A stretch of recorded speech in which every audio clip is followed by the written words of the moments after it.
should bettors be looking at the Pelicans as a lost cause, or can they still rally? What are your thoughts there? Yeah. I mean, you think and this was a lot of people were really big on the Pelicans coming into this day. They thought they'd have Zion in shape, turn it around.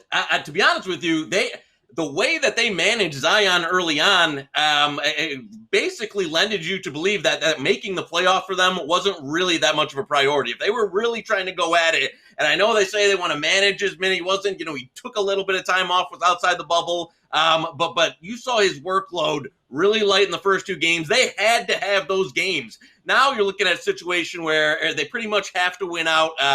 I don't, even if they win out, I don't think they can get in. And I don't think they're really much of a threat to go anywhere. It seemed like a team that wanted to get to the end of the season and really make a run for future years going forward, knowing that there's not much that they can do as far as making noise this year.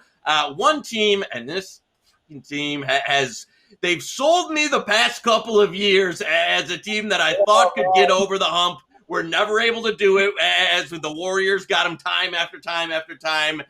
The price out there, and usually, the NBA, most part, the cream rises to the top. But if I'm taking a price in the situation where we're not going to have any home court advantage in the playoffs and there's going to be a little bit more of a neutralized situation, it's the Rockets. You saw, they were able to outgun the Mavericks in a game where that they were basically playing, playground style rules on defense. But when they lock in, and you saw it in the last few minutes of the fourth quarter in overtime, if they actually put out a respectable defensive effort, and I think you'll see that more as the games become, the seeding doesn't matter right now. There's no home court advantage. It really, they're going to be in the fourth or fifth seed. So for them, these games are really a get back into shape, get back into rhythm. I don't think the wins and losses really, plays a critical factor. If you can get a Rockets 7-1, 750, 8-1, I've seen those out there.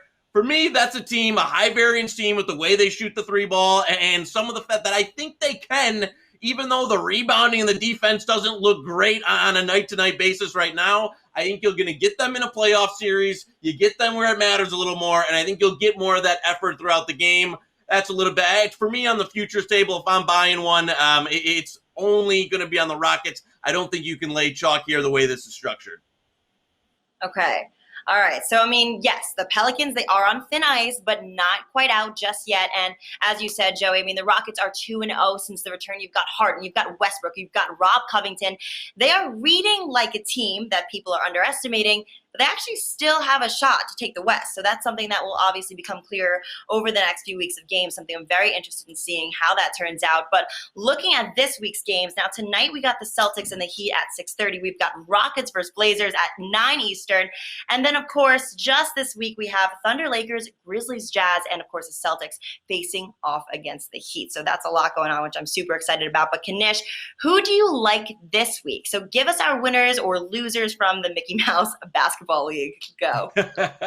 Yeah, there's all day NBA. I'm not really sleeping anymore because I'm going to get up and just watch game after game after game after game. So it's great.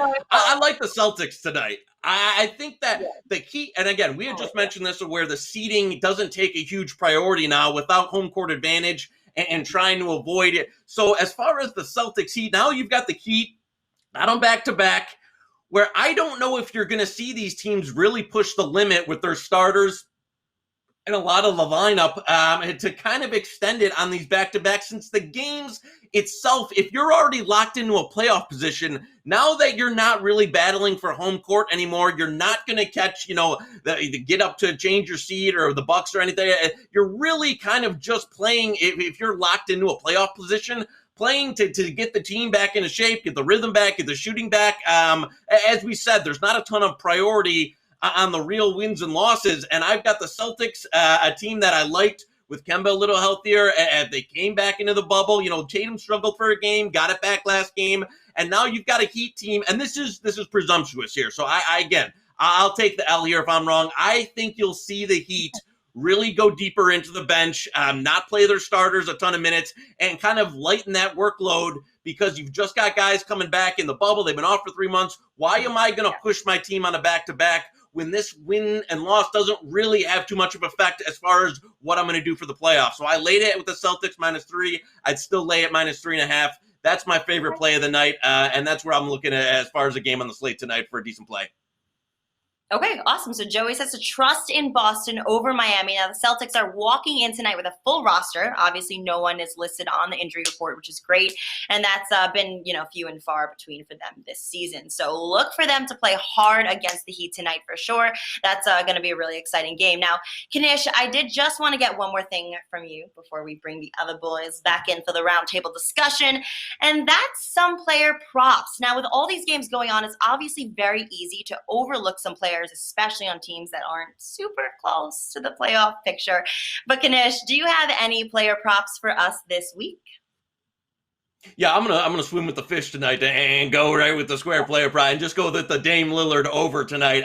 These Rockets games have been glorified, scrimmages where they're, you're seeing it. They're just going up and down the court firing. Dame looks great. He came back into this bubble, and the Blazers itself, overall as a team that could be sneaky here if they can get in to the 8th seed. They look dangerous. They look good to go. They got Nurkic back, but I went Dame over 28.5 points. I don't think you're going to see. Maybe you see Russ or somebody try in the fourth quarter if the game's close, lock onto him. But I think the Rockets, as a strategy so far, and what you've seen from them, basically the first 3 quarters, they're kind of going up and down the court, not looking to really lock in too much on defense, maybe playing it a little bit at the end. But I think Dame will have a ton of volume tonight. He should be able to, at least get up in the, the range of 6 to 8 3-point shots. If he shoots any modicum of a decent percentage, plus getting to the free throw line, the Rockets aren't playing anybody near the rim that has any kind of shot blocking presence. So if he wants to go into attack mode, get to the rim, that can be a layup line for him tonight.